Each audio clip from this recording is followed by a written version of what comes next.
नमस्ते मेरे भाई, नमस्ते मेरी बहन। कितना काम किया कमेंट सेक्शन में लिख दो, दर्ज कर दो। कोशिश करो सही टाइम पे उठने की और उसके बाद अपनी जिंदगी अपने हाथ में लो। तुम्हारे कितने टास्क तुम्हें कर रहे हैं, तुमने ऑलरेडी असाइन कर रखे हैं बिकम पावरफुल टेम्पलेट में। बस अब सोचो उनको कैसे उड़ाना है, कैसे भी करके बस उनको खत्म कर दो। तुम्हारा दिन दुरुस्त हो गया, तंदुरुस्त हो गया, तुम खुश हो गए भाई। और वेरिएशन उस टेम्पलेट की ऑलरेडी आ रही है, हम वर्क कर रहे हैं बिकम पावरफुल की, जिसमें आप डेली टास्क भी चेंज कर सकते हो। ऑलरेडी इन वर्क है वो। बाकी बहुत कुछ आ रहा है अटैक मोड यूजर्स के लिए कि तुम फाड़ के आप पे रख दोगे। रुकना नहीं है, अपने कॉम्पिटिशन से तुमको ऊबर आगे होना है।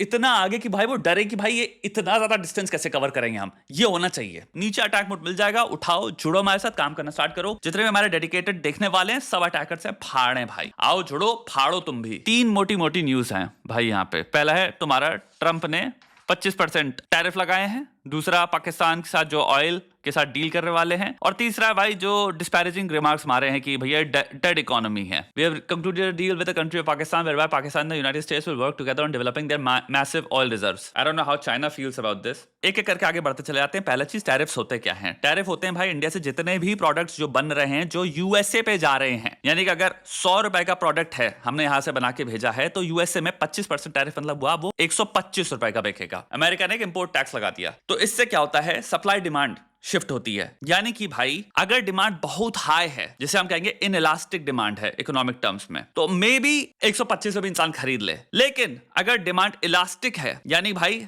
आप यहां से भेज रहे हो चीज, इंसान के पास ऑप्शंस हैं, तो हो सकता है भाई क्या इंसान 125 के भाड़ में हम दूसरी जगह से खरीद लेंगे। तो जितने भी मैन्युफैक्चरर्स हो गए यूएसए में ही जो कि इंडिया से इंपोर्ट कर रहे थे काफी प्रोडक्ट्स, हो सकता है वो शिफ्ट कर जाएं दूसरे मैन्युफैक्चरर्स के पास दूसरे देशों में जहां पे कम टैरिफ है, प्रोडक्ट सेम मिल रहा है। सेकेंडली, बहुत सारी इंडस्ट्रीज या जो भी इंडस्ट्रीज एक्सपोर्ट पे यूएस में रिलाय करते हैं सर्वाइवल के लिए, यानी कि आप यूएई, ऑस्ट्रेलिया, यूरोप, इधर सारे कंट्रीज में इतना ज्यादा एक्सपोर्ट नहीं कर रहे हो, यूएस पे ज्यादा डिपेंडेंट हो, उनके पर खर्चे लग जाएंगे। तो आए दूसरे चलन पे। वो इंडस्ट्रीज कौन कौन सी हैं। पहला हो गया जिस पे सबसे ज्यादा चोट लगेगी, कपड़ों की इंडस्ट्री। लेबर इंटेंसिव इंडस्ट्री होती है, आदमी काम कर रहा है अपने हाथों से। टेक्सटाइल्स का बहुत ज्यादा एक्सपोर्ट है यूएसए में। दूसरा हो गया फार्मास्यूटिकल्स। जैसे अभी हम बात कर रहे थे इलास्टिक और इन इलास्टिक डिमांड की, टेक्सटाइल इलास्टिक डिमांड के अंदर आ जाता है, फार्मास्यूटिकल्स इन इलास्टिक डिमांड के अंदर आता है।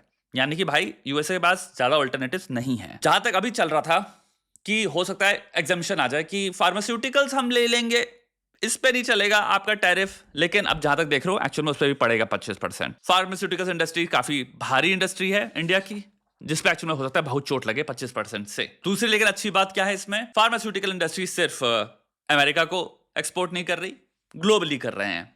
ये एक अच्छी बात है। फिर एक और बहुत बड़ी इंडस्ट्री है, बहुत बहुत बहुत जो कि इंपैक्ट हो सकती है, वो है ज्वेलरी की इंडस्ट्री। यूएसए में बहुत ज्यादा एक्सपोर्ट है इंडिया से ज्वेलरी का। इंडिया कितना एक्सपोर्ट करता है, आई थिंक 90 बिलियन से अराउंड 118 बिलियन के बीच में। लास्ट ईयर में I think 90 something billion export किया इंडिया ने। अब आए तीसरे चरण पे, जहां पे भैया ट्रम्प तो मैं एक चीज देखते एक चीज बोलता रहता है कि इनके टैरिफ बहुत हाई हैं, इनके टैरिफ बहुत हाई हैं। उसके बारे में बात कर लें। इंडिया एक डेवलपिंग इकोनॉमी है। हाई टैरिफ का होना एक्चुअल में क्या होता है, एक डोमेस्टिक मार्केट को प्रोटेक्ट करता है। अगर आप टैरिफ कम कर दोगे, बाहरी कंपनियां कबूतर की तरह अपने प्रोडक्ट्स यहाँ पे ला सकती हैं, बेच सकती हैं आसानी से उसी प्राइसेस में, तो डोमेस्टिक चांस बढ़ती है, डोमेस्टिक जितने भी मार्केट है या मैन्युफैक्चरर्स है इनके लग जाएंगे। आप एक अच्छा खासा इसमें एक आर्गुमेंट उठा सकते हो कि भाई डोमेस्टिक मैन्युफैक्चरर्स की रिस्पॉन्सिबिलिटी बनती है देन कि बढ़िया प्रोडक्ट बनाए।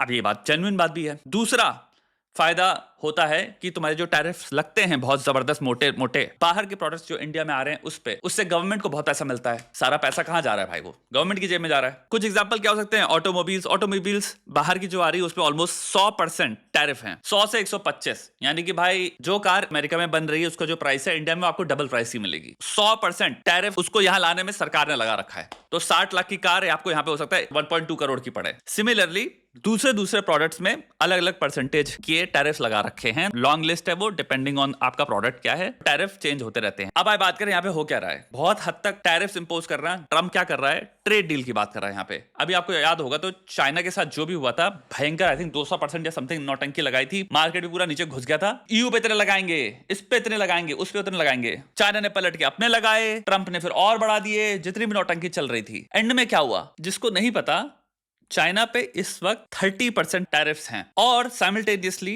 ये लोग अब एक ट्रेड डील पे बात कर रहे हैं। इनकी deal I think August mid में इनको एक डील सेटल करनी है। अगर नहीं करते तो टैरिफ्स इनके वापस 130 या 150 जितना भी परसेंट था चाइना पे इसने जो बोला था मैं लगाऊंगा, ये वापस लग जाएंगे। तो ऐसा नहीं है चाइना पे इस वक्त टैरिफ्स नहीं है, ट्रंप ने चाइना पे 30% ऑलमोस्ट टैरिफ लगा रखे हैं। आई थिंक चाइना ने 10% टैरिफ लगा रखे हैं अमेरिका पे, मे बी तुम चेक कर सकते हो ये। और जितने इन्फ्लेटेड नंबर थे, बार्गेनिंग पावर की तरह यूज किया आपने एक डील करने के लिए।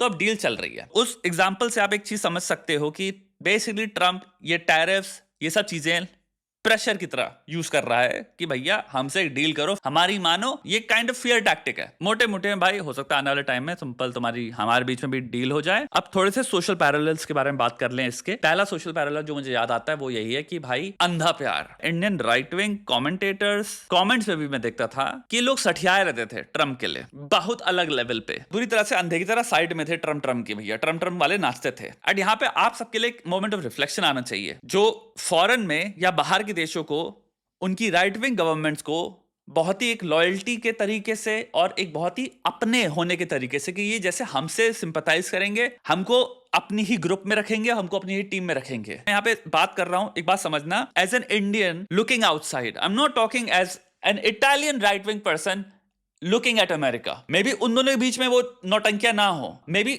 अमेरिकन राइट हाथ खोल के उनको कहेगा हाँ आप आओ। इंडियंस को ये चीज समझ में नहीं आती कि भाई आप चाहे कितना लल्लो झप्पो कर लो और चाहे कितने कार्टव्हील्स मार लो, आपकी पार्टिसिपेशन और इनविटेशन कंडीशनल है। वो आपको अपनों में से नहीं गिनते। आपको अप्रूवल दे देंगे जब आप बहुत बुरी तरह से चाट रहे हो उनकी, लेकिन जहां उनको आपको लात मारनी हो तो वो उस अप्रूवल को याद भी नहीं करेंगे। जब उनको आपसे फायदा चाहिए था आपसे फायदा ले लेंगे, जब आपको अबैंडन करना होगा तो उनको याद भी नहीं आएगा आपसे हमने फायदा लिया था। मेरी कहने का मतलब ये है, ये एक बहुत ही one sided zero sum game है। साइकोलॉजी लिटरेचर में जितना आप रिलेशनशिप के बारे में पढ़ते हो एक नार्सिसिस्ट के साथ, जीरो सम गेम होता है। ये वैसा गेम है, एक इंसान आपसे लेता रहेगा और आपको लगता है जैसे कि अगर मैं देता रहूंगा तो शायद मुझे एक दिन रिवॉर्ड मिलेगा, ये लोग मुझे पलट के रिकॉग्नाइज करेंगे, ये लोग मुझे अपना समझेंगे। ये वाली रिलेशनशिप है।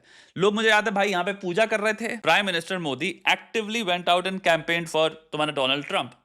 क्या मिला उसका पलट के? आज वो तुम्हारे मुंह पे बेइज्जती कर रहा है, वो तुम्हें डेड इकोनॉमी बोल रहा है, कह रहा है मुझे घंटा फर्क नहीं पड़ता। क्या फील करता है तुम्हारे बारे में वो? और दूसरी बात, जितने भी राइट विंग तुम्हारे ट्रम्प सपोर्टर्स भी हैं, मे बी तुमको वो कैसे देखते हैं? मे बी तुमको इमिग्रेंट की तरह देखते हैं वो। मे बी वो तुमको देखते हैं कि भैया हाँ इनको भी डिपोर्ट हो तो अच्छी बात है। मे बी इंडिया के मीम्स तो आप छोड़ ही दो, इंडियंस के प्रति जो मीम्स बन रहे हैं, जो इस वक्त घोषित ऑलमोस्ट सीमेंटेड भावनाएं जो है इंटरनेट पे, उनमें जो बेइज्जती है इंडियंस के प्रति, वो अपार चरम सीमा तो छू ही चुकी है उसकी। आप ये आर्गुमेंट मेक ही नहीं कर सकते कि उसमें घंघोर लेवल पे रेसिज्म भी मिक्स नहीं है। ऐसे बात कर रहे हैं जैसे कि ये बहुत ही गंदे घिनौने कॉकरोच टाइप क्रीचर्स हैं। कोई नहीं है जो critical thinking out of nowhere practice करा, जो कहे कि हे बाय द वे हम जनरलाइज हो सकता है कर रहे हो या ना कर रहे हो। तो बहुत हद तक एक कोरिलेशन मेक किया जा सकता है कि ये सब अपने देश में बहुत राइट विंग गवर्नमेंट्स को वोट कर रहे हैं। उन्हीं लोगों का भावना भारतीयों के प्रति ये है। एक बात मैं कहना चाहता हूं, एज अ ब्राउन पर्सन तुम उसमें कभी इंक्लूड नहीं होगे जिंदगी में। अगर हो पाए तो प्लीज समझदारी, क्रिटिकल थिंकिंग, इन सब पे काम करना शुरू करो, अपने लिए सोचना शुरू करो और सोचो कि भाई इंसान जो बोल रहा है बहुत अच्छी बातें लग रही है, लेकिन क्या मैं इसमें इंक्लूडेड हूं कि नहीं हूं? बहुत छोटा सा क्वेश्चन है। प्रॉब्लम यह है तुम्हारी सोच इतनी बुरी तरह से बंधित हो गई है सिर्फ 4 कैटेगरीज या 4 तरीके से ही सोचने की। कोई या तो डेमोक्रेट होता है या तो रिपब्लिकन होता है। अगर ये इंसान रिपब्लिकन के बारे में बोल रहा है तो ये प्रो लिबरल, ये सब हम सब कूचूरन बनाओ सब बकवास को। Practical, survival, human, common sense point of view से सोचो कि मैं एक बीइंग हूं, क्लेवर बीइंग हूं, मेरा एक परिवार है, मैं जिंदा रहना चाहता हूं। छोटी सी बात, क्या ये चीज सेफ्टी के पॉइंट ऑफ व्यू से एनहांसिंग है या रिड्यूसिंग है? दूसरा एक बहुत बड़ा क्राइटेरिया है तुम्हारी जिंदगी में वेलबींग इंक्रीज होने का कि तुम जहां पे भी हो वहां पे वैल्यूड हो, रिस्पेक्टेड हो। उसके हिसाब से क्या ये चीज कंड्यूसिव है? भाई ये तुम्हारे सगे नहीं है। ऑब्जेक्टिवली अपने आप को हटा के देखना, इनके कमेंट्स पढ़ो तो पता चल जाएगा ये तुम्हारे सगे नहीं है दोस्त। और अब आज बहुत हद तक बहुत सारे भारतीयों को ये चीज दिख गई और मैं लिख के दे रहा हूं। बहुत सारे भारतीय नीचे कमेंट्स में गाली लिख रहे होंगे डोनाल्ड ट्रंप को। जितने सारे ट्रोप्स चलते हैं उसको गाली देने वाले, वही हम अडॉप्ट करके वही पलट के गाली बक दे रहे हैं। बट ये वही लोग हैं इनके अगर 3 साल पहले, 2 साल पहले, 1 साल पहले जब इलेक्शन हो रहा था, जब बाइडेन में मीम्स बन रहे थे, ये प्रो ट्रंप कमेंट ही कर रहे थे, लटक लटक के नाच रहे थे जब ट्रंप जीता है। भाई यही मैं बता रहा हूं। जैसे कि आप सुन नहीं रहे हो उनके फॉलोअर्स क्या बोलते हैं। इवन तो अगर आप सपोर्ट करते हो, मेरी बात समझना, जिंदगी में क्रिटिकल थिंकिंग ऑन रखो। अरे मैं लेट्स से पीएम मोदी को सपोर्ट करता हूं फॉर एग्जांपल, लेकिन फिर भी इंप्लीकेशंस क्या हैं, हम जा कहां रहे हैं, इस पॉलिसी का क्या हुआ, ये कुछ चीजें, ऐसी बहुत सारी चीजें ऑब्जेक्टिवली भी स्टडी करो।